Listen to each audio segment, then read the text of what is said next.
Mathematics के world में shapes hold a special places. हम रोज डिफरेंट शेप्स से होकर गुजरते हैं, चाहे वो बुक्स हो जिसको हम पढ़ते हो, चाहे वो बिल्डिंग्स हो जिसमें हम रहते हो। मुख्य भूमिका में हम दो कॉन्सेप्ट हैं जो शेप्स के ऊपर पढ़ते हैं। पहला हो गया सरफेस एरिया, दूसरा हो गया आपका वॉल्यूम। इन सब कॉन्सेप्ट को समझना थोड़ा कठिन तो है, बट अगर हम इन सब चीज़ों को सीख लेते हैं तो हमारे लिए एग्ज़ाम में अच्छे नंबर लाना आसान भी हो जाता है। और तो और ये शेप्स ना कि सिर्फ एग्ज़ाम में नंबर अच्छे दिलाते हैं, साथ ही साथ हमारे रियल वर्ल्ड में समझने के लिए ज़्यादा ज़रूरी है। सरफेस एरिया को हम सिंपल वर्ड में जाने तो किसी भी 3D फिगर को आउटर सरफेस को जानना। इमेजिन कीजिए कि आप किसी गिफ्ट को रैप कर रहे हो, उसमें जितना पेपर लगेगा उसको कैलकुलेट करने के लिए सरफेस एरिया निकालना ज़रूरी होता है। जबकि वॉल्यूम क्या है, किसी भी 3D ऑब्जेक्ट में कितना स्पेस ऑक्यूपाई होता है, हम वॉल्यूम के रूप में उसे कैलकुलेट करते हैं। सपोज आप किसी ग्लास में कितना पानी आ सकता है, उसे हम वॉल्यूम के रूप में जानते हैं।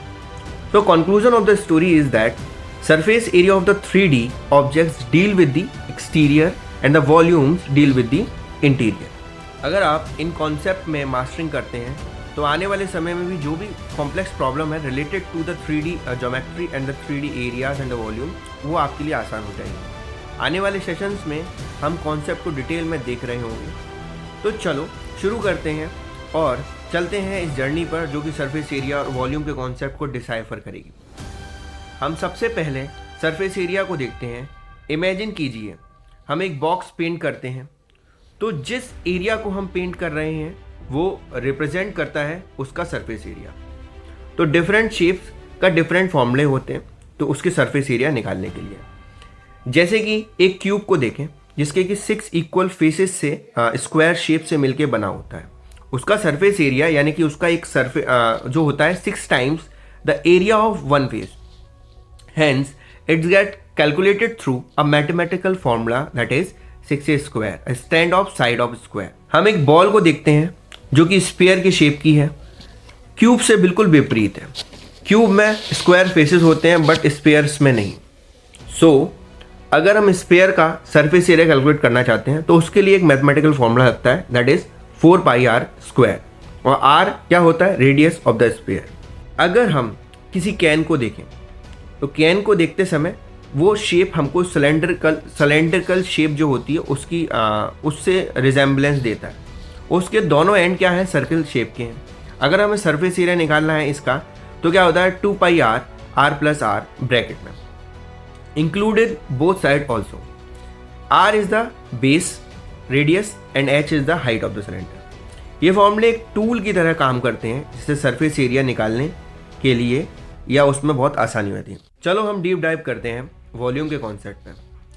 आप लोगों ने कई सारे वाटर टैंक देखे होंगे, किसी के शेप सिलेंडर की तरह है, किसी कोई क्यूब की तरह है, कोई क्यूबॉइडल तो कोई स्फीयर, और तो और कोई सतरंगी लोग होते हैं जो अपने जो वाटर टैंक्स हैं वो फ्रस्टम शेप की भी होता है। फ्रस्टम शेप क्या होता है, जैसे कि हम कोन को अगर काट लें तो उसमें बचा हुआ पार्ट जो होता है कोन को निकाल के, है ना, वो फ्रस्टम शेप होता है। सो उसमें जितना भी लिक्विड आ सकता है वो ही उसका वॉल्यूम है। वॉल्यूम को कैलकुलेट करने के लिए मैथमेटिकल फॉर्मूले जो लेते हैं वो देख लेते हैं। जैसे स्फीयर की बात करते हैं, स्फीयर का वॉल्यूम जो होता है 4/3πr स्क्वायर। और the formula of cylinder, cylinder के लिए क्या यूज़ करते हैं हम, बेस एरिया को मल्टीप्लाई करते हैं हम हाइट से तो उसका वॉल्यूम आ जाता है, जैसे कि πr स्क्वायर h। r क्या है, radius, h is the height of the cylinder.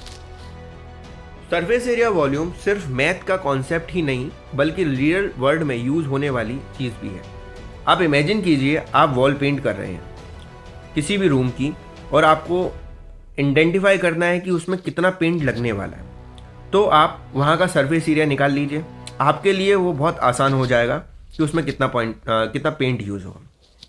इसी तरह हम वाटर टैंक डिज़ाइन करते हैं, उसमें पानी भर के थोड़ी चेक करते हैं कि कितना लीटर का ये वाटर टैंक बना है।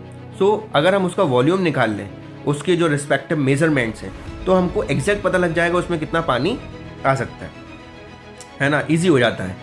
तो ये सारे कॉन्सेप्ट जो हम सीखते हैं, इससे हम वेस्ट को मिनिमाइज़ कर सकते हैं और काम को प्रोडक्टिविटी को बढ़ा सकते हैं।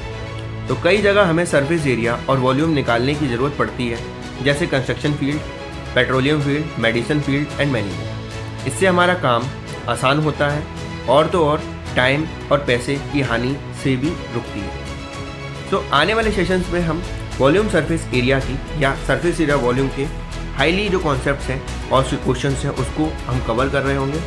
ये हमारा बेसिक इंट्रो वीडियो था। आगे देखते हैं इसको, जो इसकी तह तक जाएंगे इसमें हम डीप डाइव करेंगे बेहतरीन क्वेश्चन करेंगे।